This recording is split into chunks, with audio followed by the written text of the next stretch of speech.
Yo guys, what is going on? Welcome back to my channel, and today what I want to do is introduce you to the SMPT guide to flexible dieting, which is going to be a 10-part mini series that I am bringing to my YouTube channel for you guys to experience. But I'm going to touch upon that a little bit more in a little while. I want to kind of talk first of all about why I'm actually doing this.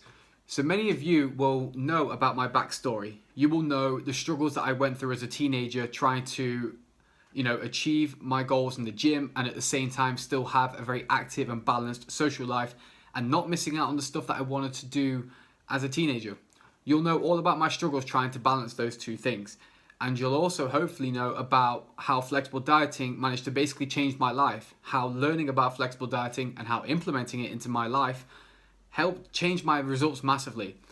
And now you will hopefully know, if you've been following me for a while, you will know that flexible dieting is a huge part of me as a coach. It's a huge part of my philosophy and of my core values.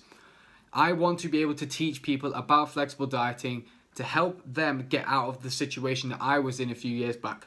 I want people to be able to maintain a balance between their social life and getting results in the gym. And the whole reason that I wanted to make this little mini series on YouTube was to be able to teach you guys everything I know about flexible dieting, teaching you everything you need to know about how to actually start with flexible dieting, how to control it, how to implement it into your lifestyle, and how you can use it as a long-term strategy as well. And so that's exactly the reason that I wanted to make this series. And now what I want to do is kind of go into what is going to be involved in this 10-part series. So I won't give away too many details because obviously I'm going to let the videos do all of that for me. But in this 10-part mini-series then, we are going to go through literally everything you need to know to become a flexible dieting expert.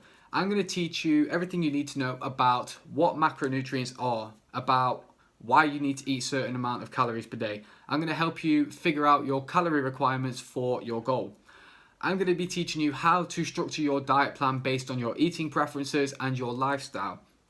I'm going to teach you what kind of food you need to be eating and why your choice of food is so important and for what specific reasons. And not just those kind of things as well. I'll also be teaching you how to, do things with your social life which involve flexible dieting. I'll be teaching you how to eat out at restaurants, and I'll be showing you how you can track alcohol into your daily macros, into your lifestyle, and so that you can go out and enjoy a social life and still achieve results in the gym. That is what you can expect over this little 10-part mini-series. And so what I'm going to do right now is go straight into the very first part of this video.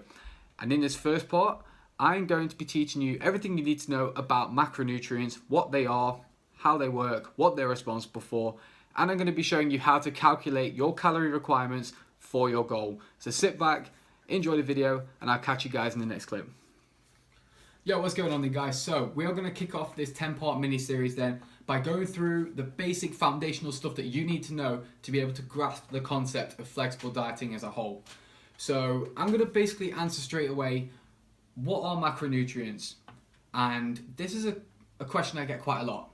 If you've ever come across flexible dieters, on social media or in person, you'll probably hear them talking about things like macros. What are your macros? What are the macros of that food and stuff like that, okay? And you can often understand why people are like, what the fucking hell is this? So that's what we're going to go through in the first part of this video, okay?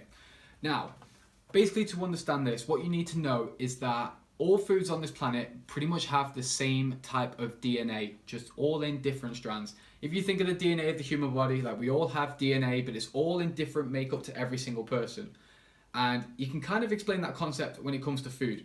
Every single food that you come across on this planet contains the three main macronutrients, which are these three things here: protein, carbs, and fats, which we're going to go over in a little bit of detail very soon. But every single food pretty much contains those three macronutrients in some shape or form. And they'll also come across, alongside things like micronutrients, sodium, potassium, and things like that as well, okay? But mainly every single food is made up, majority of it, with these three macronutrients. Essentially, it's the DNA of your food. Now, for you to fully grasp flexible dieting and for you to be able to understand how it works, you really need to know what each of these macronutrients are, how they work in the body, what they're responsible for, and how they can directly influence your body composition. And so that's what we're going to go over right now. So we're going to kick straight off then with protein. Now, obviously, the majority of you guys who are watching this will probably know what protein is for or what it is useful for. It is pretty common knowledge. But essentially, protein is the macronutrient which is responsible for muscle repair, muscle growth, maintenance, things like that, and also for recovery as well. You then have carbohydrates. Carbohydrates essentially are your body's main energy source.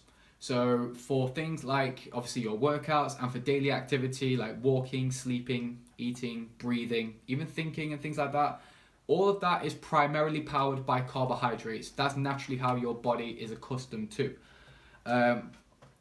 Carbohydrates are also really, really important as well, obviously for brain function. Your brain solely runs off carbohydrates. Alongside that as well, you'll also find that carbohydrates have a direct influence on your levels of leptin in the body. Now, obviously without going too sciencey on this one, guys, essentially what leptin is a fat loss hormone, or it's basically a fat regulation hormone. It's a hormone that controls your body fat levels in a sense.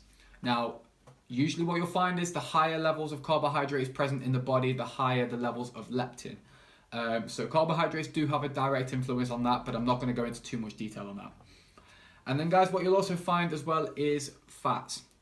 Fats are responsible mainly for digestion purposes and also for protection of the vital organs and insulation. As you guys will probably know, obviously the fat underneath your skin is there obviously to protect all the vital organs, and it's also there to kind of insulate the body and keep it warm as well. And you will find as well that fats also help with producing chemical reactions for basic metabolism function like the immune system and also for reproduction purposes. But that, guys, is essentially what the three main macronutrients are. Those are what they are responsible for in the body. And what we'll come on to later on, obviously, when we come to figuring out your calorie requirements for your goal, is we will then also talk about the importance of why certain intakes of each of these macronutrients is important for your goal, depending on what it may be. But I thought it was really useful for you guys to understand, obviously, you know, each of these main macronutrients has a calorific worth, and obviously your total amount of each of these three main macronutrients across a day makes up your entire calorie intake for your day. So essentially, when you've got your amount of calories per day, it is pretty much broken down into your intakes of these three main macronutrients. So for you to understand, obviously protein is worth 4 calories per gram of intake, carbohydrates 4 calories again, and then you've got fats, which is worth 9 calories. But that, guys, is essentially what macronutrients are. And so in the next part of this video, I'm going to show you how to calculate your calorific requirements for your body composition goal. I'll catch you in the next clip. Alright then, guys, so the second part of this video then is figuring out your calorie requirements for your goals. Now, the first thing you're probably thinking when you see this board is, what the fucking hell is all of those numbers? I understand completely. It looks like I've basically taken you into a really advanced math lesson, but trust me on this, it'll all make sense. And, you know, I'm not going to be here for the whole video trying to explain this goddamn equation and stuff like that, because you could literally get completely mindfucked from this. So what I'll do is I'll put all of the equation and stuff in the description below to make sure you fully understand it. But essentially what I use to figure out my calorie requirements and what I use for my clients as well is the Mifflin St. Joe, I have no idea how you fucking say it. That's essentially the equation that I use. Now, I find this one to be probably the most accurate form of figuring out calories as such, and I know a lot of other coaches and stuff use this method as well. Now, the first thing I really need to point out before I go into this on detail is that, you know, no calorie calculator, like online or whether you figure it out with the equation yourself, is ever going to be 100% accurate. At the end of the day, these things don't really take into account like previous dieting experiences, previous exercise regime and things like that, and other kind of like health contributing factors, which can also play a part when it comes to your actual metabolism. But these things are very good for figuring out like initial indicators as to where your metabolism is currently at. So they're very good starting points, but I would not say like, you know, don't rely on these things solely. It's going to take a lot of trial and error to kind of figure out where exactly your metabolism is at. But we'll come on to that a little bit later. So this is the equation that I would use to figure it out. The first thing you need to know what is like your TDEE, which is essentially your total daily energy expenditure.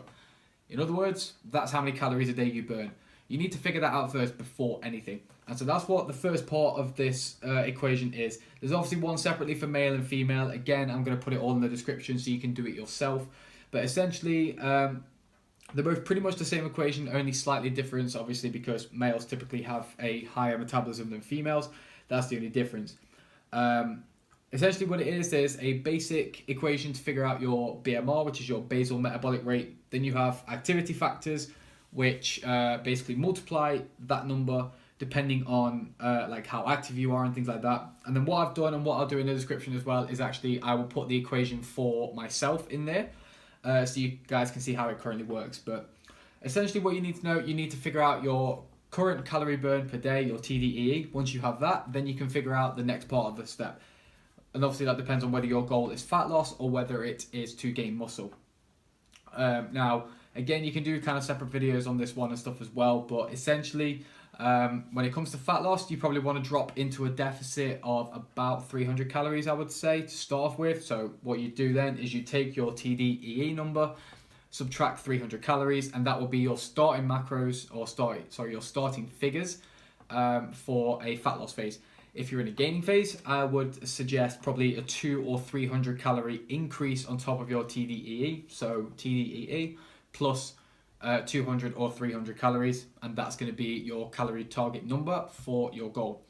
After that, we then need to go into macro splits. Now, again, I will put in the description how you actually figure out these exact numbers to begin with. However, what I will kind of skim over as such is some of the basic figures that you kind of need to know. So for fat loss, I always recommend kind of like a 40-40-20 split. So 40% protein, 40% carbs, 20% fats. Now, the only thing that can really change on that, I mean, these macros can change obviously depending on the person. It depends on like your eating preferences, whether you're more of a carb person, a fat person, or whatever. These things can be experimented with, but these are kind of like the basic guidelines of what I would recommend. So protein intake between 1.2 and 1.4 grams. I always find that protein is a lot more important in a fat loss phase, especially from a muscle retention purpose. Obviously, being in a calorie deficit, there is a likelihood that you will lose a little bit of muscle tissue depending on how long your fat loss phase is for.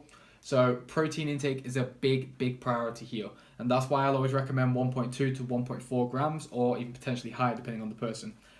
And in terms of carbs, again, that can change depending on the person. The only thing I would say is that fats needs to stay at about a minimum of 20%, purely for the purpose of what fats are, which I covered in the last clip. In a gaining phase, it's slightly different. In a gaining phase, obviously, with the purpose of building muscle, protein is not as important as what it would be in a fat loss phase. So typically, I tend to drop protein intake down a little bit here. I tend to go for between 1.1 and 1.3 grams of protein, again, depending on the person. Really, the big factor of any gaining phase is carbohydrate intake. You want to hammer away and get as much carbs into your system as possible, simply because it's one of the easiest macronutrients to like make up in terms of a calorie surplus. But more and more at the moment, there's a lot of evidence and a lot of research and a lot of talk surrounding carbohydrates and how much more important they are for a gaining phase. So typically protein tends to be a little bit less important, and the majority of my makeup for a gaining phase tends to be carbohydrates. So I tend to have a minimum of 50% carbs in there. Again, minimum 20% fats, but again, with fats obviously having such a high calorie worth of like 9 calories per gram, I tend to set them at about 25%, usually because it's just easy calories. It's very easy to get fats in and make up the calorie numbers, which a lot of people do struggle with sometimes in a surplus. So but that essentially, guys, is how I will figure out my calorie requirements for a fat loss phase or a gaining phase. Again, I'm going to put everything in the description to make sure you fully understand it yourself and you can do the calculations yourself. But that is essentially, guys, how I will figure out my calorie requirements. And so that's pretty much it for this video then. So yeah, we've gone over what macronutrients are, the responsibilities and things like that. And obviously now you kind of understand the importance of, you know, why it's so important to have certain intakes of each macronutrient as well. And on top of that, you guys now know obviously how to calculate your calorie requirements for your goals, and everything you're going to need, or everything you need, is obviously on this video and in the description. So I'm going to end the video there, guys. Thank you very much for watching, and I will see you in the second video of this series very soon. Have a good day. Speak to you soon.